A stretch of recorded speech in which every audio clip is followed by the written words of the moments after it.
1FM Comedy Club. One Comedy Club. Comedy Club. Le 1FM Comedy Club avec Noah en onde. Comedy Club. Le 1FM Comedy Club. Et comme chaque semaine, on va débriefer ensemble l'actu suisse de la semaine. Mais à la sauce québécoise, c'est parti. On commence ce week-end, il y avait le Festival international des ballons au Château D, donc des montgolfières. Et personnellement, aucune confiance en ce moyen de transport.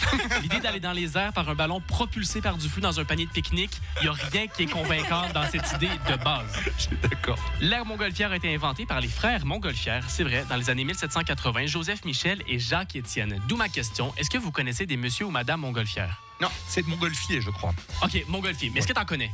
Non. Ben, OK, moi non plus. Mais sachant que la famille Porsche, on sait qu'elle existe encore parce que leur invention, elle était sécure. Si la famille Montgolfier n'existe plus, il y a sûrement une raison. Donc, on devrait prendre des notes à ce niveau-là. Donc, 1783, le premier test est fait. Ils mettent dans la nacelle un coq, un mouton et un canard parce qu'ils n'ont absolument pas confiance à ce qu'ils sont en train de faire. Le ballon va à 500 mètres de haut. Et l'histoire s'arrête là. On ne sait pas ce qui se passe. Après, j'ai mes doutes parce que je soupçonne les capacités d'un mouton à entretenir un feu pour un ballon. J'ai pas l'impression que c'est très efficace. Mais ça, c'est que mon avis. Happy Hour. Oh, mais je suis perturbé. Pardon, pas concentré. Un Valaisan a laissé ses chèvres dans l'alpage cet hiver. Il les a pas ramenées à sa ferme et là, les défenseurs des animaux sont après lui. Et son argument, c'est les chèvres ne voulaient pas rentrer dans sa ferme. Genre, je sais pas, tu as le droit de prendre des décisions pour tes chèvres. À quel moment tu dis, elles sont assez grandes, elles savent ce qu'elles font. Du coup, elles sont en train de passer l'hiver dehors. Il se fait mettre beaucoup de pression et lui continue à se défendre en disant qu'il est déjà allé 2 fois cet hiver les chercher. Une fois à pied, ça n'a pas réussi. Et une fois en hélicoptère et ça n'a toujours pas réussi. Genre, évidemment que ça allait pas réussir. Autant y aller en cheval avec un lasso, t'auras plus de chance. Mais bon, là, on croise les doigts pour les chèvres que ça se finisse bien l'hiver. Le consentement, c'est aussi valable pour les chèvres.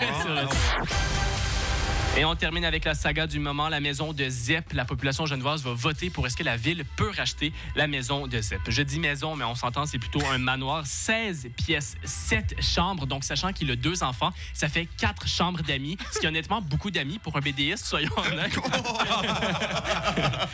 Et en plus, la ville avait déjà trouvé un accord avec Zep pour racheter donc sa maison et son terrain de 34 000 mètres carrés. C'est extrêmement grand et pour vous donner un ordre d'idée, c'est l'équivalent de 5 terrains de foot mis un à côté de l'autre.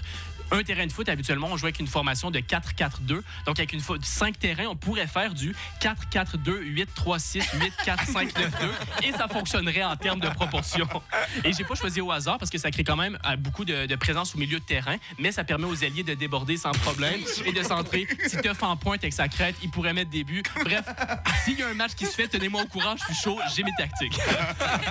Tout ça pour dire que quand t'as le plus gros problème dans ta vie, c'est ce que la ville va racheter ma maison à plus de 20 millions, je pense que ça se passe quand même bien pour Zep. Donc, j'espère que ça se passe, mais je suis pas trop inquiet. Bonne semaine, tout le monde. Merci, bravo Noah.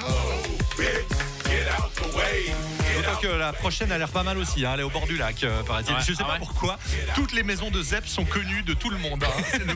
On dirait que c'est vraiment la seule star vraiment qu'on ait eue à Genève, dans le milieu de la culture populaire. Oui, puis tu connais toujours quelqu'un qui a été, mais pas toi. Oui, exactement. Alors que moi, je l'ai interviewé quand même plusieurs fois. Ouais. Ben, j'ai pas été. Bah, mère, les jamais autres, ils le rencontrent toujours, mais chez lui, dans son manoir. Ouais, ma mère, elle est allée à un concert. chez Ta lui. mère? Ouais, ma mère, ouais. Mais ta mère, Oui, elle est dans mais- tous les bons plans. Oui, mais ma mère, tu sais, elle voit de la lumière, elle rentre. avec la bonhomie, tu sais, ça. Elle connaît beaucoup de stars, non, il me semble. C'est pas la première fois que tu nous dis qu'elle est en contact avec des célébrités, il me semble, non? Eh ben, je dois vous avouer quelque chose. Ah. Je suis le fils Oui. de. Mais c'est vrai que t'es blond et on pourrait te faire une crête. Eh ben, en plus, ma mère enseignait dans l'école qui a été utilisée Et Carouge. par Zep à Carouge. Bah oui, Jacques Dalphand. Jacques Dalphand. Ouais, ouais. Oh, et son atelier était juste en face. Ça y est. Ma mère avait 20 ans au moment des dessins, donc c'est pas la vieille prof, hein, promis. Non, mais on sait de qui Zep s'est inspiré de l'école parce qu'il était en face. On sait de quel garçon il s'est inspiré aussi pour créer Titeuf, quoi.